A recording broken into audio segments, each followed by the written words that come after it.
ನಾನು ನೋಡಿ ನಿಮ್ಮ ಹೆಗಲ ಮೇಲೆ ನಿದ್ದೆ ಮಾಡಿಬಿಟ್ಟೆ. ತಡ ಆಯಿತು, ನಾನಿನ್ನು ಹೊರಡ್ತೀನಿ. ನಿದ್ದೆ ಬರ್ತಿಲ್ಲ ಅಂತಿದ್ದೆ. ಇಲ್ಲ, ಆಗ ಮನ್ಸು ಸರಿ ಇರಲಿಲ್ಲ. ಮತ್ತೆ ಈಗ ಸರಿ ಹೋಯ್ತು. ಹೌದು, ನೀವು ಹೊರಡಲ್ವಾ? ಅದು ಸರಿ, ನೀವೆಲ್ಲಿ ಉಳ್ಕೊಂಡಿರೋದು? ಅದು ಓ, ಇಲ್ಲೇ ಛತ್ರದಲ್ಲಿ ಉಳ್ಕೊಂಡಿದ್ದೀರಾ? ಹೌದು. ಮತ್ತೆ ಹೊರಡಿ ಬೇಗ, ತಡ ಆದ್ರೆ ಆಮೇಲೆ ಬಾಗ್ಲು ಹಾಕ್ಬಿಡ್ತಾರೆ. ಆಮೇಲೆ ನೀವು ದೇವ ತರ ಹಾರ್ಕೊಂಡು ಹೋಗ್ಬೇಕು. ಆದ್ರೆ ಇಲ್ಲೇ ಒಂಥರ ಚೆನ್ನಾಗಿದೆ, ಗಾಳಿ ಬೀಸ್ತಾ ಇದೆ, ಪ್ರಶಾಂತವಾಗಿದೆ. ಏನು ಯೋಚನೆ ಮಾಡ್ತಿದ್ದೀರಾ? ಏನಿಲ್ಲ, ಈ ಊರಿಗೆ ಬಂದಾಗ ಮೊದಲು ಯಾವತ್ತೋ ನಾನು ಇಲ್ಲಿಗೆ ಬಂದಿದ್ದೀನಿ ಅಂತ ಅನ್ನಿಸ್ತಾ ಇದೆ. ಯಾವಾಗ ಅಥವಾ ಬಂದಿದ್ನೋ ಇಲ್ವೋ ಒಂದು ನೆನಪಿಲ್ಲ. ಬಂದಿರ್ತೀರಾ ಬಿಡಿ, ಅವಳನ್ನ ನೋಡೋದಕ್ಕೆ ಎಲ್ಲರೂ ಬರ್ತಾರೆ. ನಮ್ಮೂರಲ್ಲಿ ಏನು ವಿಶೇಷತೆಗಳು ಒಂದ ಎರಡ? ಹಾ, ಈ ಕಲ್ಯಾಣಿನೇ ತಗೊಳ್ಳಿ. ಈ ಕಲ್ಯಾಣಿಲಿ ಒಂದು ಆಮೆ ಇದೆಯಂತೆ. ಆಮೆ ತುಂಬಾ ವರ್ಷದಿಂದ ಇರೋ ಆಮೆ. ಒಂದ್ಸಲ ಒಬ್ಬ ರಾಜ ಬಂದು ಈ ಊರ್ನ ದಾಳಿ ಮಾಡಕ್ಕೆ ಅಂತ ಬಂದಿದ್ದ. ಅವಾಗ ಈ ಆಮೆ ಬೆಟ್ಟ ತರ ಬೆಳೆದು ನಮ್ಮ ಊರ್ನ ಕಾಪಾಡ್ತಂತೆ. ಹಿಂಗೆ ಏನೇನೋ ಕತೆಗಳು. ಹೌದಾ? ಹಾ, ಅಷ್ಟೇ ಅಲ್ಲ, ನೀವೇನೋ ಶುದ್ಧವಾದ ಮನ್ಸಿಂದ ಏನಾದ್ರೂ ಬೇಡ್ಕೊಂಡ್ರೆ ಅವಾಗ ಈ ಕಲ್ಯಾಣಿ ಒಳಗಡೆ ಇರೋ ಆಮೆ ಏನಾದ್ರು ನಿಮಗೆ ದರ್ಶನ ಕೊಟ್ರೆ ನೀವು ಅನ್ಕೊಂಡಿದ್ದು ಆಗುತ್ತಂತೆ.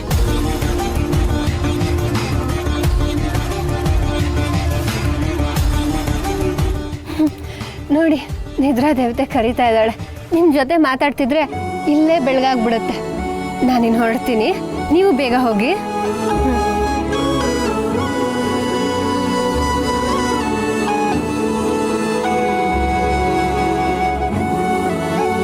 ದುರ್ಗಾ ಹೇಳಿದ ನಿಜಾನಾ?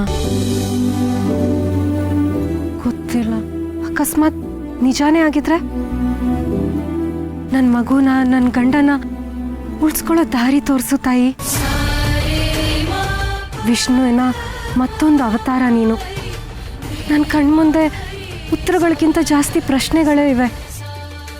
ದುರ್ಗಾನೇ ನನ್ನ ಉತ್ತರ ಆಗಿದ್ರೆ, ನನ್ನ ಎಲ್ಲ ಪ್ರಶ್ನೆಗಳಿಗೆ ಉತ್ತರ ಸಿಗತ್ತೆ ಅನ್ನೋದಾದರೆ ಒಂದೇ ಒಂದ್ಸಲ ನನಗೆ ದರ್ಶನ ಕೊಡು.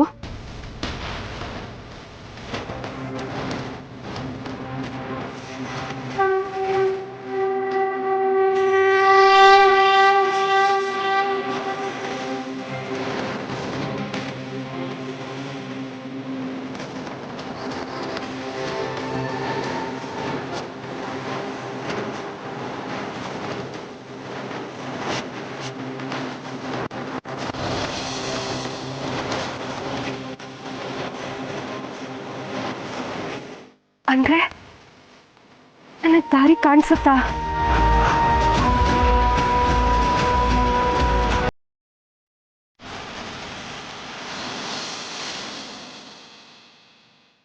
ಇಲ್ಲ ಇಲ್ಲ, ಇದನ್ನು ತುಂಬ ಗ್ರ್ಯಾಂಡಾಗೆಲ್ಲ ಏನು ಮಾಡೋದು ಬೇಡ. ನಮ್ದು ಈ ಥರ ಒಂದು ಹೊಸ ಯೂನಿಟ್ ಓಪನ್ ಆಗ್ತಿದೆ ಅಂತ ನಮ್ಮ ಸರ್ಕಲಲ್ಲಿ ಗೊತ್ತಿದ್ರೆ ಸಾಕು. ಹಾಂ, ಆಮೇಲೆ ಅಂಬಿಕಾ ಹೆಸರಲ್ಲಿ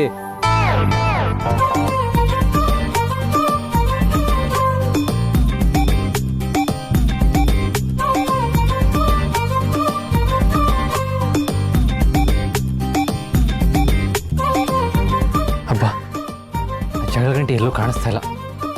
ಅವಳೇನಾದರೂ ನೋಡಿದರೆ ಅಷ್ಟೇ.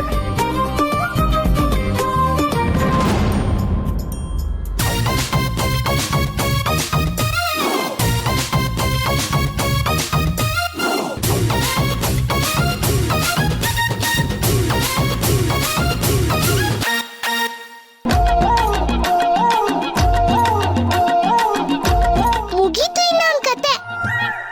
ಓಯ್, ಸೈಕಲ್ ಕಳ್ಳ! ಇನ್ನೊಂದ್ಸಲ ಸೈಕಲ್ ಕಳ್ಳ ಅಂದ್ರೆ ಏನ್ ಮಾಡ್ತೀಯಾ? ಕದ್ದಿದ್ದೆ ಹೌದಂತೆ, ಕಳ್ಳ ಅಂದ್ರೆ ಮಾತ್ರ ಯಾಕೋಪ್ಪ? ಈಗ ರಂಗೋಲಿ ವಿಷಯಕ್ಕೆ ಬಾ. ಅಲ್ಲ, ನೀನೇನ್ ಆಟ ಆಡ್ತಿದ್ಯಾ? ಇಲ್ಲ ಅವಳ ಹತ್ರ ಏನ್ ಹರಕೆ ಹೊತ್ಕೊಂಡಿದ್ಯಾ? ಹರಕೆನಾ? ಅವಳೇನೇನೋ ಹರಕೆ ಮಾಡಿಸ್ಕೋತಾಳಲ್ಲ, ಹೆಜ್ಜೆ ಪ್ರದಕ್ಷಿಣೆ, ಉರುಳ್ ಸೇವೆ ಅಂತೆಲ್ಲ. ಅದೇ ತರ ನೀವು ದಿನ ಒಂದ್ ರಂಗೋಲಿ ತುಳಿತೀನಿ ಅಂತ ಹರಕೆ ಹೊತ್ಕೊಂಡಿದ್ದೀರಾ? ರೀ, ಹೇಳಿದ್ನಲ್ಲ, ನಾನು ಫೋನಲ್ಲಿ ಏನೋ ಕೆಲಸದ ವಿಚಾರ ಮಾತಾಡ್ತಾ ಮಿಸ್. ಊರ್ಗಿಲ್ದಿರೋ ಫೋನು, ಸೀಮೆಗಿಲ್ದಿರೋ ಕೆಲಸ. ನೀನೊಬ್ನ ಹತ್ರ ಮಾತ್ರ ನಾ ಫೋನ್ ಇರೋದು, ಅಥವಾ ನೀನೊಬ್ನೇ ನಾ ಕೆಲಸ ಮಾಡೋದು? ರೀ, ಹೇಳ್ತಾ ಇದ್ದೀನಲ್ಲ, ಗೊತ್ತಾಗ್ಲಿಲ್ಲ. ಆಯ್ತಪ್ಪ, ಒಂದಿನ ಸರಿ. ದಿನ ಅದೇ ಹಾಡು ಅಂದ್ರೆ ಯಾರು ನಂಬ್ತಾರೆ? ಅದೇನೆ ಕರೆಕ್ಟು. ದಿನ ನನ್ ದುರ್ಗಾ ಹಾಕಿರೋ ರಂಗೋಲಿನೇ ಆಗ್ಬೇಕಾ ತುಡಿಯೋಕೆ? ಸರಿಯಾಗಿ ಕೇಳ್ದೆ ಮಣಿ. ಸೊ ಓಯ್, ಅದನ್ನೇ ಕೊಡಿಸ್ತಾ ಇದ್ಯಾ? ಇಲ್ಲಿ ನೋಡು. ಅಲ್ಲ, ಏನಿನ್ ಸಮಸ್ಯೆ? ಕಣ್ಣಿನ ಜೇಬಲ್ ನನ್ನ ಕಣ್ಣನ್ನ ಜೇಬಲ್ಲಿ ಇಟ್ಕೊಂಡಿಲ್ಲ. ಈ ರಂಗೋಲಿನ ನಿಮ್ಮ ಅಜ್ಜಿ ನಿಮ್ಮ ಅಮ್ಮಂಗೆ, ನಿಮ್ಮಮ್ಮ ನಿಮ್ಮ ಅಕ್ಕಂಗೆ, ನಿಮ್ಮ ಅಕ್ಕ ನಿನಗೆ ಹೇಳ್ಕೊಟ್ಟಿದ್ದಾರೆ. ಇದು ಬರೀ ಬಣ್ಣ ಅಲ್ಲ, ಇದರಲ್ಲಿ ಭಾವನೆನೇ ತುಂಬಿದೆ. ಕರೆಕ್ಟಾ?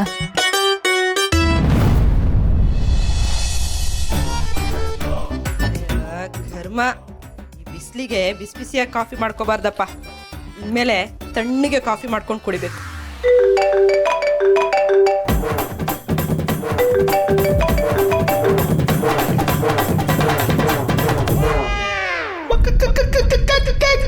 ಏನ್ ಪ್ರಭಾವತಕ್ಕ, ಹೇಗಿದ್ದೀರಿ?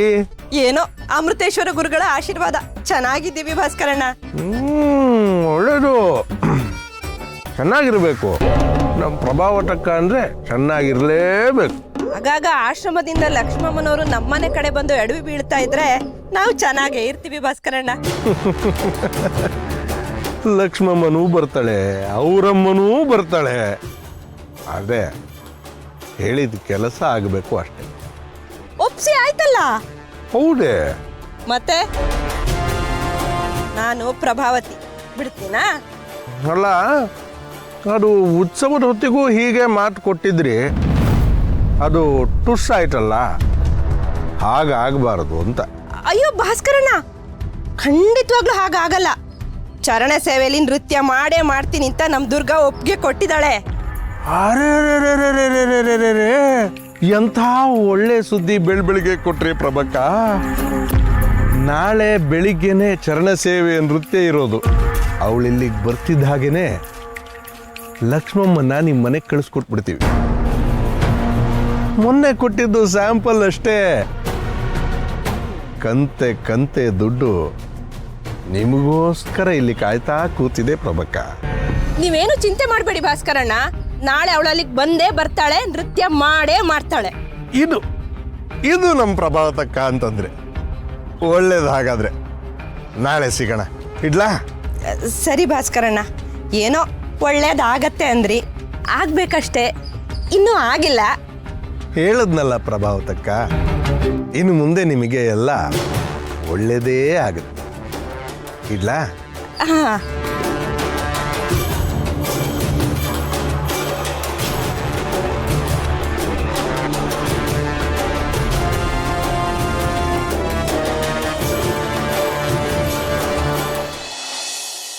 ದುರ್ಗಾ, ಇದೆಲ್ಲ ನಿನ್ ಡೈಲಾಗ್ ಆಗಿತ್ತಲ್ವಾ? ಮಾಡೋದೆಲ್ಲ ಮಾಡಿ ಈಗ ರೀ, ಹೇಳ್ದೆ ತಾನೇ ಗೊತ್ತಿಲ್ಲದೆ ಮಾಡಿದ್ದು ಅಂತ. I really didn't mean it. Hello, ಈ ಕೋಳಿ ಮೀನು ಅದನ್ನೆಲ್ಲ ನನ್ನ ಹತ್ರ ಇಟ್ಕೋಬೇಡಿ. ಓ ಗಾಡ್ ರೀ, ನಾನು ಹೇಳಿದ್ದು ಇದು ಉದ್ದೇಶಪೂರ್ವಕವಾಗಿ ಮಾಡಿದ್ದಲ್ಲ, ಗೊತ್ತಿಲ್ಲದೆ. ಓಹೋ ಮಣಿ, ಗೊತ್ತಿಲ್ದೆ ಒಂದ್ಸಲ ತಪ್ಪು ಮಾಡಿದ್ರೆ ಹೋಗ್ಲಿ ಪಾಪ ಬದುಕೊಳ್ಳಿ ಅಂತ ಬಿಟ್ಬಿಡ್ಬೋದು. ಕರೆಕ್ಟು. ಎರಡನೇ ಸಲ ಮಾಡಿದ್ರೆ ಸಿಂಪಲ್ ದುರ್ಗಾ, ತಪ್ಪು ಮಾಡ್ದವ್ರ ಹತ್ರನೇ ಮಾಡಿಸೋದು. ಗೊತ್ತಾಯ್ತಾ? ರಂಗೋಲಿನ ತುಳ್ದಾಗಲ್ಲ, ಈಗ ಅದನ್ನ ನೀನೇ ಸರಿ ಮಾಡ್ಬೇಕು. What me? ಇರ್ಲಿ ಕಾಲಿಗೆ ಬೀಳೋದೆಲ್ಲ ಬೇಡ. ನೀವು ಮಾಡಿರೋ ತಪ್ಪನ್ನ ಸರಿ ಮಾಡಿ ಸಾಕು.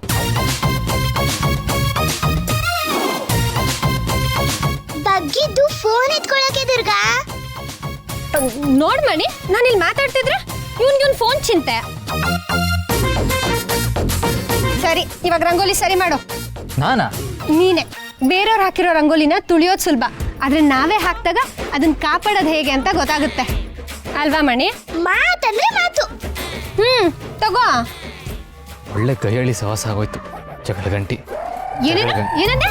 ಹಾ, ಏನಿಲ್ಲ, ನನಗಿದೆಲ್ಲ ಅಭ್ಯಾಸ ಇಲ್ಲ. ಹಾಕು, ಅಭ್ಯಾಸ ಆಗುತ್ತೆ. ಹೌದೌದು, ತಪ್ಪಾದ್ರೆ ಹೇಳ್ಕೊಡ್ತಾಳೆ.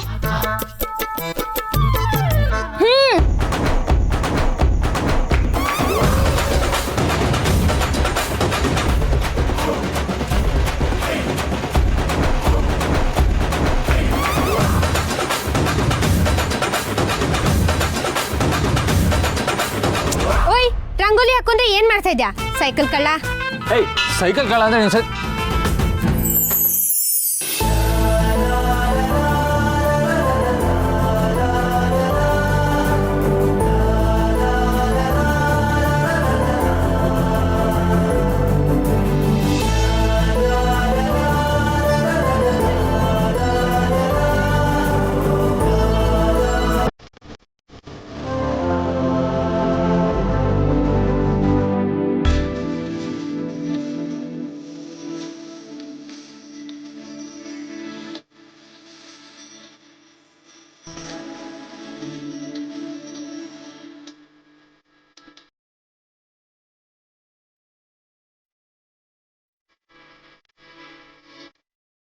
ಓಯ್ ನೀನ್ ರಂಗೋಲಿ ಹಾಕ್ತಿದ್ಯೋ ಅಥವಾ ಹೋಳಿ ಹಬ್ಬ ಆಡ್ತಿದ್ಯೋ? ಮಣಿ ಈ ನಮ್ ಜಾತ್ರೆ ಜೋಕರ್ ಬರಲ್ವಾ ಸರ್ಕಸ್ ಅಲ್ಲಿ, ಹಂಗೆ ಕಾಣ್ತಿಲ್ವಾ? ಥೇಟ್ ಹಾಗೇನೆ.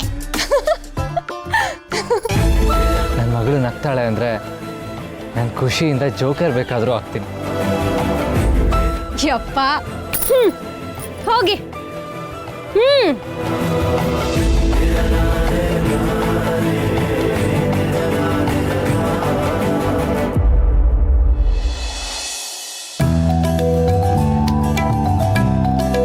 ಶರತ್ ಶರತ್ ಇದೇನಿದು? ಏನ್ ಮಾಡ್ಕೊಂಡ್ರಿ? ಮಯ ಇಟ್ಸ್ ಓಕೆ.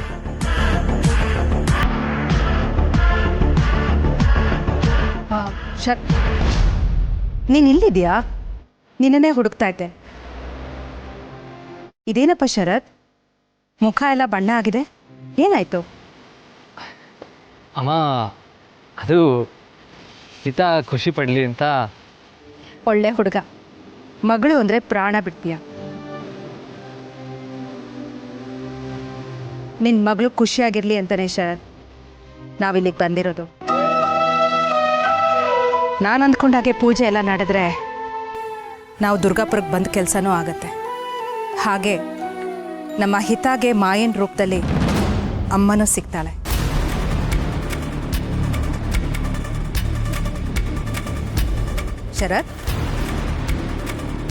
ಶರತ್ ಪೂಜೆ ಇರೋದು ಇವತ್ತೇನೆ, ನೆನಪಿದ್ದ ತಾನೆ? ಜೊತೆಗೆ ಪ್ರೇತ ಸಂಸ್ಕಾರನೂ ಮಾಡಬೇಕು. ಪ್ರೇತ ಸಂಸ್ಕಾರನ? ಹೌದಪ್ಪ, ಅವತ್ತು ಅಂಬಿಕಾ ಶ್ರಾದ್ದ ಪೂರ್ತಿ ಆಗಲಿಲ್ವಲ್ಲ, ಅದಕ್ಕೆ ಈ ಪೂಜೆ. ಮಾಯನೂ ನಿನ್ನ ಜೊತೆ ಪೂಜೆಗೆ ಕೂಡ್ತಾಳೆ. ಮಾಯಾ ಜೊತೆನಾ? ಯಾಕಮ್ಮ? ಇದೇನು ಶರತ್ ಹೀಗೆ ಕೇಳ್ತಾ ಇದೆಯಾ? ಎಷ್ಟೇ ಆಗಲಿ ಮಾಯಾ ನಿನ್ನ ಹೆಂಡತಿ ಆಗೋಳಲ್ವಪ್ಪ. ನೀವಿಬ್ರು ಒಟ್ಟಿಗೆ ಕೂತು ಪೂಜೆ ಮಾಡೋದ್ರಿಂದ ನಿಮ್ಮಿಬ್ರಿಗೂ ಒಳ್ಳೇದಾಗತ್ತೆ, ನಿಮ್ಮ ದಾಂಪತ್ಯ ಜೀವನಕ್ಕೂ ಒಳ್ಳೇದಾಗತ್ತೆ.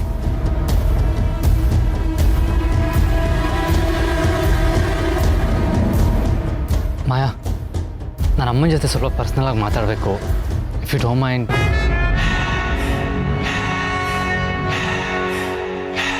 ಯಾ sure Sharath, please carry on. Thanks ಅಮ್ಮ.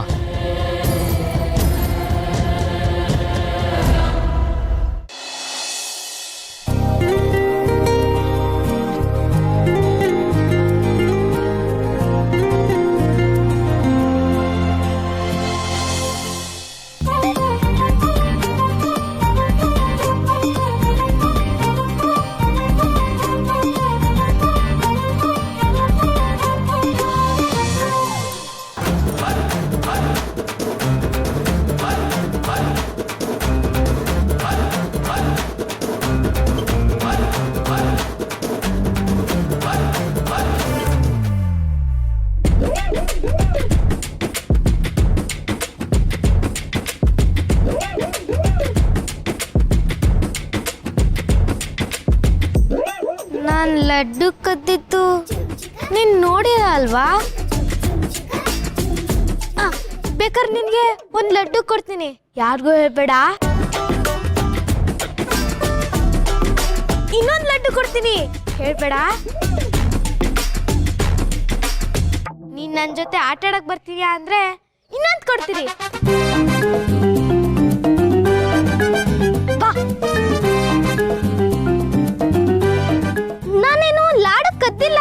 ಎತ್ಕೊಂಡಿದ್ದಷ್ಟೇ. ನನ್ನ ಹೆಸರು ಗಣಪ, ನಾನ್ ಸರ್ಕಾರಿ ಶಾಲೆಯಲ್ಲಿ ಓದಿರೋದು. ನೀನ್ ಪೇಟೆಯಿಂದ ಬಂದಿದ್ಯಲ್ವಾ?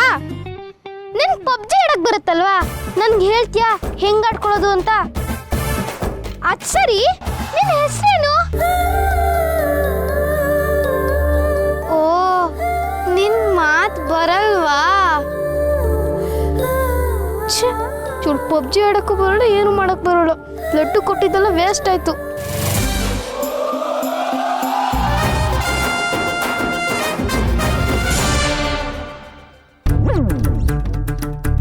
ಗಣಪ, ಏನೋ ಮಾಡ್ತಿದ್ಯಾ? ಲಡ್ಡು ವಾಪಸ್ ಇಸ್ಕೋತಿದ್ಯಾ? ಅಕ್ಕ, ಆ ಥರ ಎಲ್ಲ ಮಾಡ್ತಾರ? ಹಂಚ್ಕೊಂಡು ತಿನ್ಬೇಕು ತಾನೆ? ಕತ್ತೆ.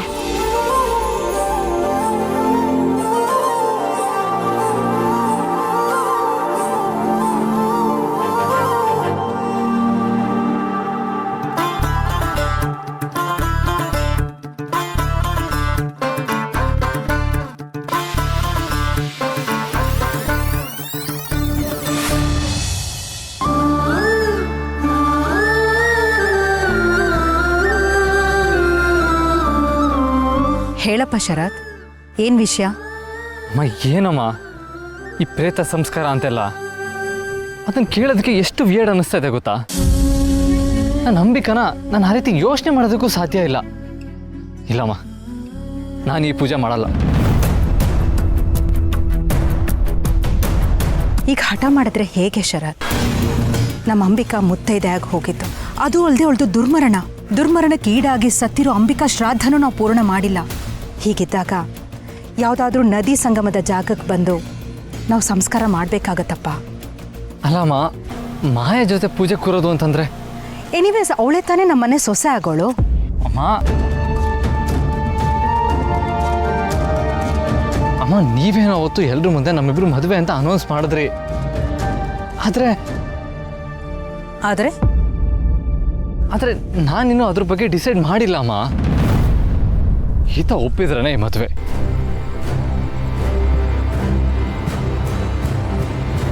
ಐ ಕ್ಯಾನ್ ಅಂಡರ್ಸ್ಟ್ಯಾಂಡ್ ಶರತ್,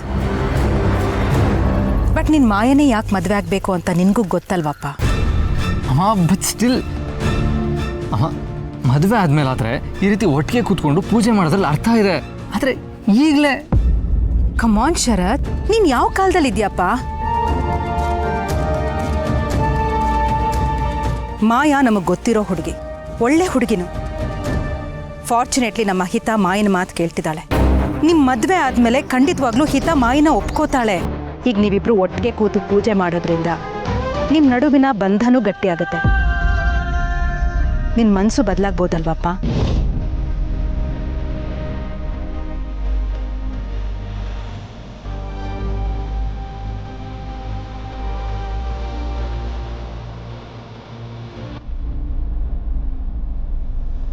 ಚೆನ್ನಾಗಿ ಯೋಚನೆ ಮಾಡಿ ನೋಡು ಶರತ್, ಇದರಲ್ಲಿ ಯಾರ ಸ್ವಾರ್ಥನೂ ಇಲ್ಲಪ್ಪ. ನಿನಗೆ ಹಿತಾಗ ಒಳ್ಳೇದಾಗ್ಲಿ ಅಂತಾನೆ ನಾನು ಹೀಗೆಲ್ಲ ಹೇಳ್ತಾ ಇರೋದು. ನಿಮ್ಮಮ್ಮ ನಿನಗೆ ಒಳ್ಳೇದನ್ನೇ ಮಾಡ್ತಾಳೆ ಅನ್ನೋ ನಂಬಿಕೆ ನಿನಗಿದ್ರೆ ನೀನು ಈ ಪೂಜೆಗೆ ಕೂತ್ಕೋಪ್ಪ. ಇಲ್ಲ ಅಂದರೆ ನಿನ್ನಿಷ್ಟ.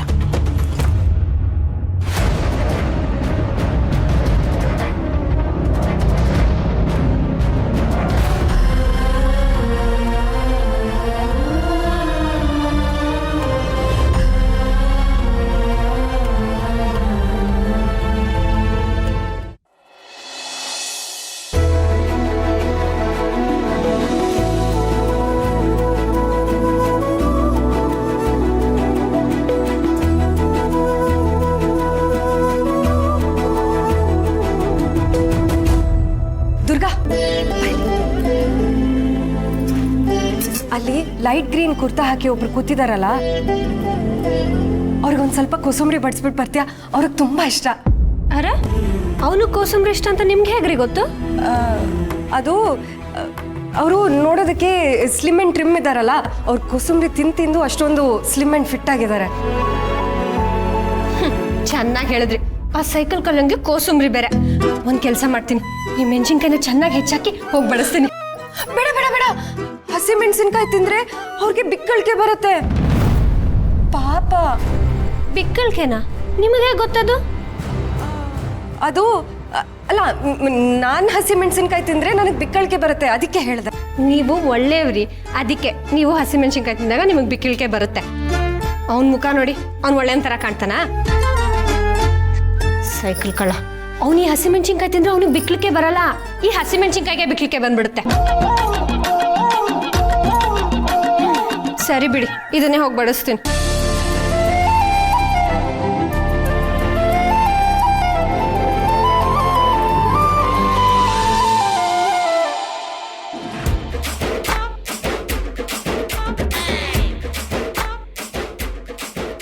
ಹಲೋ ಹಲೋ ಹಲೋ, ಏನು ಒಂದೇ ಎಲೆಗೆ 21 ಸಲ ಕೋಸಂಬರಿ ಬಡಿಸ್ತೀನಿ ಅಂತ ಹರಕೆ ಹೊತ್ಕೊಂಡಿದ್ರಾ? ಇಷ್ಟ ಅಲ್ವಾ? ತಿನ್ನಿ, ಕೋಸಂಬರಿ ಆರೋಗ್ಯಕ್ಕೆ ಒಳ್ಳೇದು, ನಿಮ್ ಕೊಬ್ಬು ಕರಗುತ್ತೆ. ಹಲೋ, ಹೇ